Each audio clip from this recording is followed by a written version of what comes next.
That's the promise of America. The idea that we are responsible for ourselves, but that we also rise or fall as one nation. The fundamental belief that I am my brother's keeper. I am my sister's keeper. Homelessness in a lot of cities, but again, the situation in Sacramento is really seen as among the worst in the country. These are the same kinds of images that we saw during the Great Depression. If you haven't seen this story yet this morning, you need to stop what you're doing and take a look. The images will stun you. Up to 50 people are reportedly showing up to the tent city each week. We're told that if they don't get up and go this morning, they could be cited or arrested. Sacramento's homeless problem still has more questions than answers. That city has become the poster child in a lot of ways for the homelessness problem and this economic downturn here in the country. What an awful thing to have in your town. You're looking at that. The mayor looking at the long road, trying to figure out ways to end homelessness altogether here in Sacramento. Unfortunately, have people living in third world conditions, not acceptable, no running water, no sanitation. We as a city for far too long have ignored it. On any given night, 2,800 people in Sacramento County, 2,800 members of our community, 2,800 of our brothers and sisters are homeless.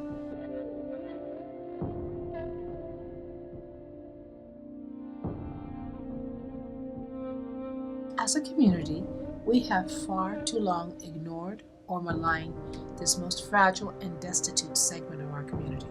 We can no longer and should no longer continue to do so.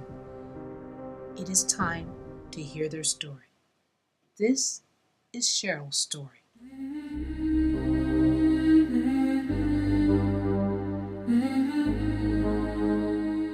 If I never did drugs, I think my life would have been much better.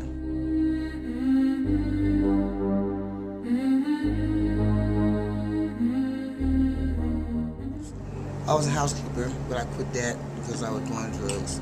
I knew I wasn't good farther behind it if I kept on doing drugs. I was late for work and half doing my job, and so I just quit.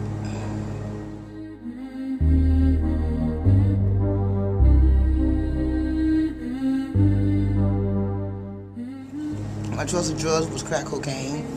I lived out there on the streets, doing drugs and trying to live off drugs. Just going from one end of the street to the next end of the street, looking.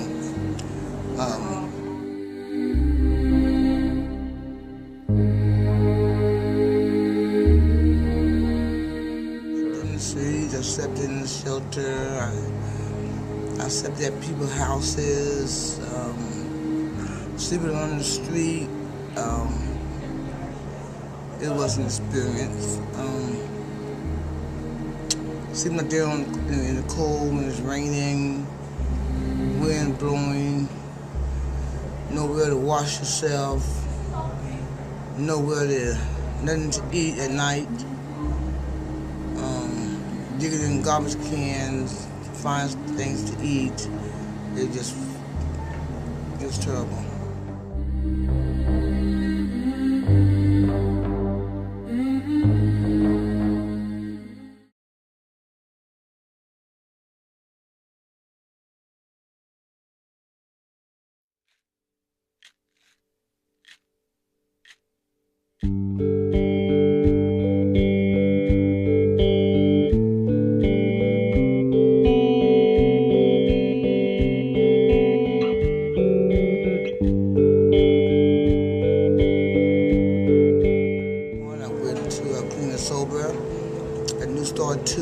Starting my life over again. Women's empowerment has helped a whole lot. I never thought that I'll be sitting behind a computer, working on a computer, because I'm not smart with computers. When I first got here at Women's Empowerment, it was like, wow, I can't do this. I don't know how to turn a computer on. But now I come here every day, and I just work on the computer. I'm trying different things on the computers. I try to do it on my own, and I'm succeeding. I mean, it's really fun.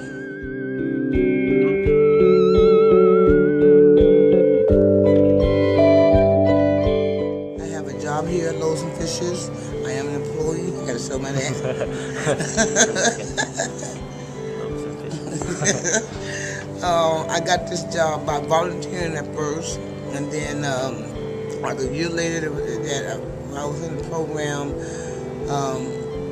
A guy that works in the kitchen, the position came up because I told him I was volunteering my time.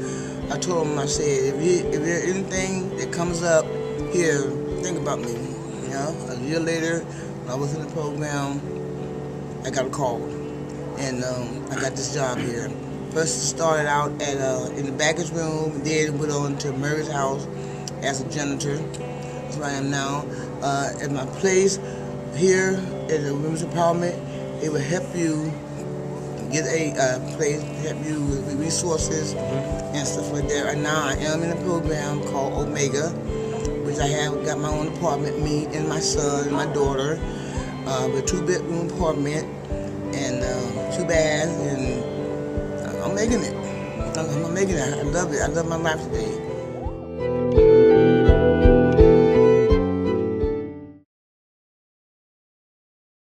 It's a hard road coming from the streets, you know, to where I am today, you know, but you just can't give up.